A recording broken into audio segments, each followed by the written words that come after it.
Hello बच्चों, let's read the question. Question says number of solution satisfying the equation tangent square 2x is equal to 2 tangent 2x into tangent 3x plus 1 in closed interval 0 to 2 pi is option A is 0, option B is 1, option C is 2, option D is 4.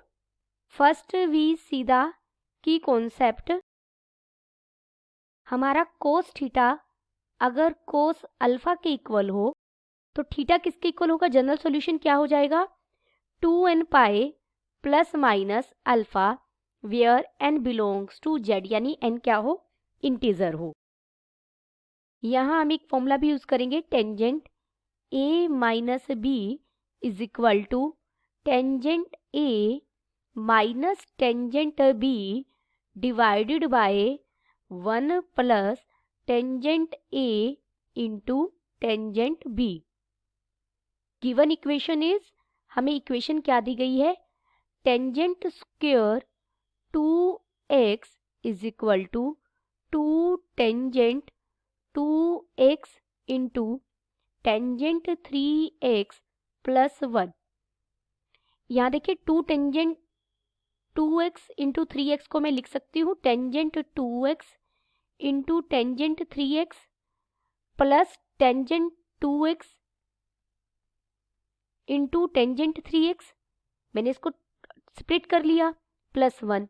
एक tangent 2x into 3x को हम left में ले आएंगे. Left में लाने के बाद हमने टेंजेंट 2x मैंने कॉमन भी ले लिया. टेंजेंट 2x कॉमन लेने के बाद यहाँ अंदर बच जाएगा टेंजेंट 2x बचेगा माइनस टेंजेंट 3x बचेगा और राइट हैंड साइड में हो जाएगा 1 plus tangent 2x into tangent 3x.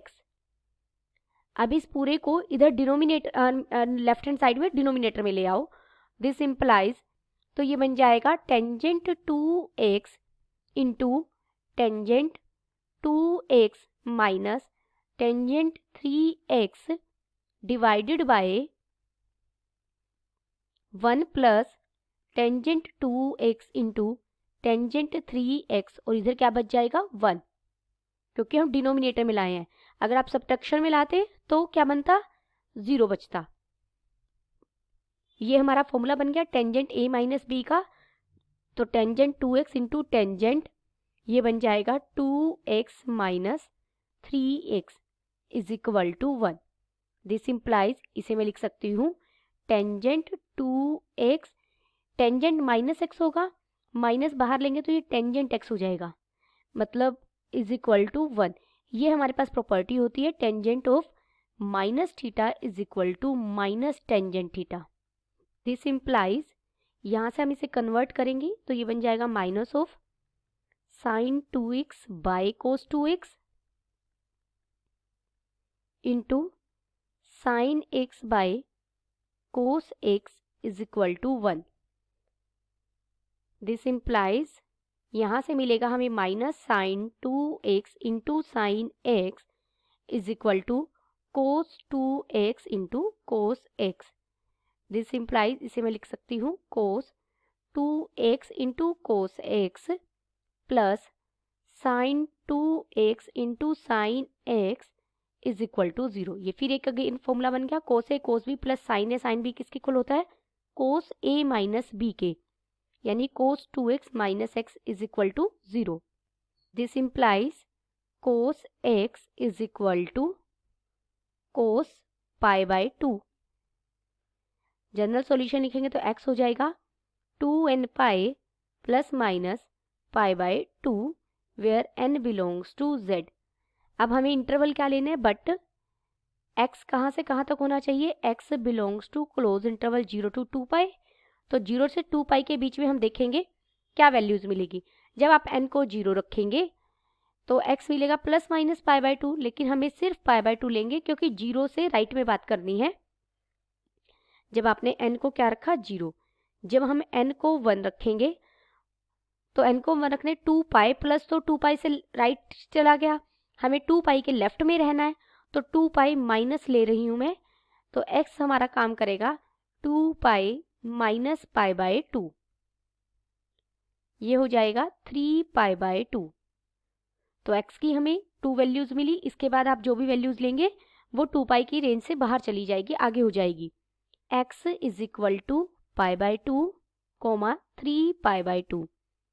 लेकिन जब आप x की ये दोनों वैल्यूज गिवन इक्वेशन में रखेंगे तो ये गिवन इक्वेशन को सेटिस्फाई नहीं कर रही। देखिए मैं टेंजेंट यहाँ पर आप x को π/2 रखेंगे तो ये 2 से 2 कट जाएगा, टेंजेंट पाई का स्क्वायर हो जाएगा। टेंजेंट पाई का स्क्वायर, टेंजेंट पाई की वैल्यू क्या मिलती है हमें? 0। तो लेफ्ट हैंड साइड 0 आ जाएगी और उसकी राइट हैंड साइड 1 आ जाएगी। सिमिलरली आप 3π/2 पर ही डिफाइन ये एग्जिस्ट नहीं करेगी वैल्यूज की। तो ये दोनों, बट दीज सॉल्यूशन, या सॉल्यूशन वर्ड मत यूज कीजिए क्योंकि सॉल्यूशन तो ये हमारे बने ही नहीं है। These value of x does not satisfies the given equation. Therefore, number of solution कितने मिले हमें? एक भी नहीं मिला, 0। Number of solution is equal to 0. This implies, इस तरीके से हमारा कौन से ऑप्शन में 0 है? A में, पहले ऑप्शन में। Option A is correct. Option A is correct and all other options are incorrect. Hope you understood it well. Best of luck.